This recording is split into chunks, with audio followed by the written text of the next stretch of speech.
Conca Sport and Fitness, here to provide the most comprehensive and professional strength and conditioning programs. Develop exclusive strength and speed. Build a body that can resist injury. Access to world-class strength coaches and personalized attention guaranteed to improve performance. Take your fitness or athletic performance to a much higher level. ConcaSportandFitness.com 413-304-2350.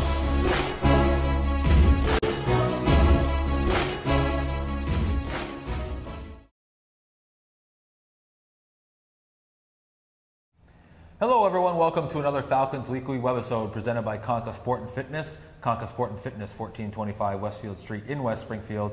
I appreciate their support for making these weekly webisodes possible, as we are joined again by the head coach of the Springfield Falcons, Rob Riley. And Rob, another week, how you doing? Pretty good, thanks. Good to be with you, Damon, here as we get ready for a big weekend, and then with the midweek game next week, things start heating up for us. Yeah, you're getting through last week with the one game on the weekend, kind of through the lull of the schedule.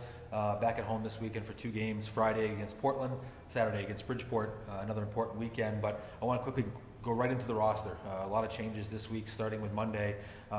Pretty much in all facets of your game, on defense, goaltending, forwards.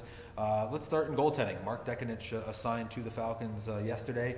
He's here for the weekend. Just walk us through what his plans are for Mark for the weekend. Sure. For those that don't know him, Mark was a great goalie at Colgate and has played the last couple of years in the American Hockey League as one of the top goalies that we felt was an important signing for the Columbus Blue Jackets. So he was slated to be the backup. High ankle sprain early, has not played at all. This is kind of a rehab start, similar to baseball going down to AAA. And so we're going to have him for one game. He's starting Friday. Very good goalie. You know, he hasn't played, so it'll take a little getting used to for him, but had a good practice today. So we're excited about having him. He'll probably head out to Columbus on Saturday, and possibly, depending on how Friday goes, he could be starting for the Blue Jackets that night. So things are changing very quickly here at every position, like you mentioned, but he's kind of the main one right now. On defense, brought in Brett Lebda, signed a PTO. Columbus did. Columbus/the Falcons. He came in, practiced with the team this week. What do you know about Brett, and how does he look out there in practice this week? Brett is originally from Illinois, played at Notre Dame in a successful college career. Unsigned, free agent, ended up going to Detroit and had a great career there, 6 good years in Detroit while they were winning Stanley Cups. So he's here also probably short term for us. Hopefully get a couple games for him this weekend, and the Blue Jackets are excited about getting him up and kind of getting him up to speed very quickly. So that's kind of the gauge of this weekend. They'll be here to watch him, and you know, if all things go well for him, we'll only have him for 2 games also. Damon Markiewicz along with Rob Riley, another weekly webisode as we come to you outside the Falcons locker room here at the Mass Mutual Center. Weekly webisodes presented by Conca Sport and Fitness, 1425 Westfield Street in West Springfield.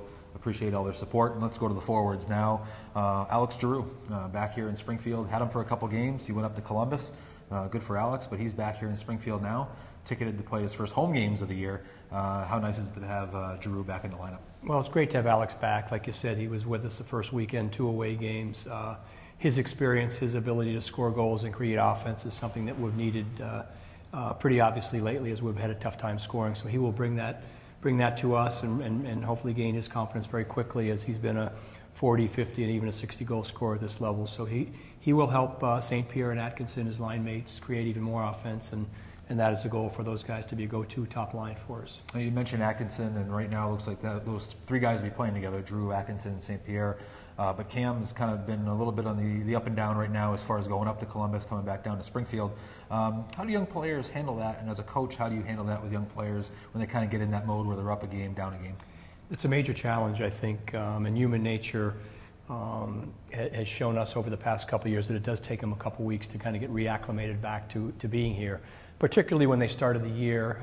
He started the year up, as did Savvy, and they were playing there, and all of a sudden they had to come down here, and now they're trying to figure out maybe why they get sent down, what they have to work on in their game, and maybe feeling sorry for themselves for a day or two. So it took them a couple weeks to kind of get back to where they can play, and I think we saw that with Cam, and then he went back up again. So to return back again, this is kind of a new challenge, but he was there for a short time. He knows what he has to do coming back. He's excited to be back, and I think he'll step right in and play to the level that he's capable of. Damon Markiewicz along with Rob Riley outside the Falcons locker room.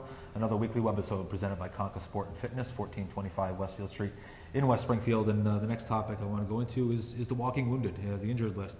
Last week, Thomas Kubalik, Maxim Mayorov, both on the injured list. Anton Blomqvist as well on the injured list. Of those guys, who's close to returning, and how does it look for the weekend with the injury list? Well, Kubi's back playing, had a good week of practice. Bloomer's back playing, but with the addition of Lebda, he's not in the lineup, but is working to get back in, which is a good thing. And Max, we're hoping for next week, possibly Wednesday with Worcester. Neck, shoulder injury there that, he's able to skate and work out, but he's just not quite ready for the physical contact. So we think we're getting very close to having a full lineup. And then, unfortunately, we lost Drzenovic here yesterday to a slight groin pull. He'll probably be out for the weekend. But just when you think you're there, someone else goes down. So we're hoping to get everyone back midweek. Next week would be great for us. And then we should have a real good team and a real good lineup. Let's look at the opponents this weekend, starting Friday with Portland, a team that we haven't seen this year. And it doesn't really matter if you did what you did last year, new affiliation. Now Portland with Buffalo last year, now with the Phoenix Coyotes this year. So they're going to have a roster, I assume, that you pretty much don't know a whole lot about, since most of those guys were in San Antonio last year. Starting with Portland, what do you know about the Pirates, and what do they bring to the table? Well, I think similar to us, if you look at not only their roster, but their special teams, I think we're tied in power play. Penalty killing, we're pretty close. Pretty good special teams for both of us, considering we're 500 teams now. We don't know as much about them as we know about Bridgeport as far as the personnel goes, but we do have them. We have watched a couple of their games, and they'll be a real good team, as everyone in the league. It seems to be everyone's beating everyone, as it was last year for the most part. Bounce back with Bridgeport the next night. New coaching staff, so probably some different wrinkles there, but a lot of the same players. A lot of good young talent coming up on the island, and I think they're very optimistic on their team. They seem to be a lot less penalized than they were last year, depending on who's on their team. But like I said, the special teams on both these teams are very good, particularly the penalty killing. So this will be a good challenge for our power play to play two real good penalty killing teams. You're going into the weekend 6-6 through 12 games. It's early in the year, but obviously you start to get a stretch now as you get closer to Thanksgiving. Team goals, do they change at all now that you're 12 games in? Would you like to obviously you'd like to see 2-3 wins together, but now that you're starting to get some regular personnel, do you start to feel like this is getting closer to the team that you hope you had October 7th when we opened up? Well, I think that's step one, is getting everyone back, and then step two is moving forward. And in our 5-game segments, winning 3 out of 5, winning 4 out of 5, you start doing things like that, and then you're going to have some, your record's going to improve, and you're going to have some success. But to go, win 3, lose 3, win 1, lose 1. You don't want to spend your whole year hovering around 500, because too many other teams will be moving ahead of you. So, well, 2 important games this weekend, 2 home games. Best of luck on the weekend, and I assume we'll see you here next week. Let's hope so. I hope so. Okay, Damon. Thanks, Rob. Thanks. Thank you again for joining us out there. Thank you to Conca Sport and Fitness, 1425 Westfield Street in West Springfield. Appreciate Conca Sport and Fitness for all they do. Don't forget about the social media streams, falconsahl.com, official Facebook, official Twitter. Thank you for watching out there. We'll see you next week.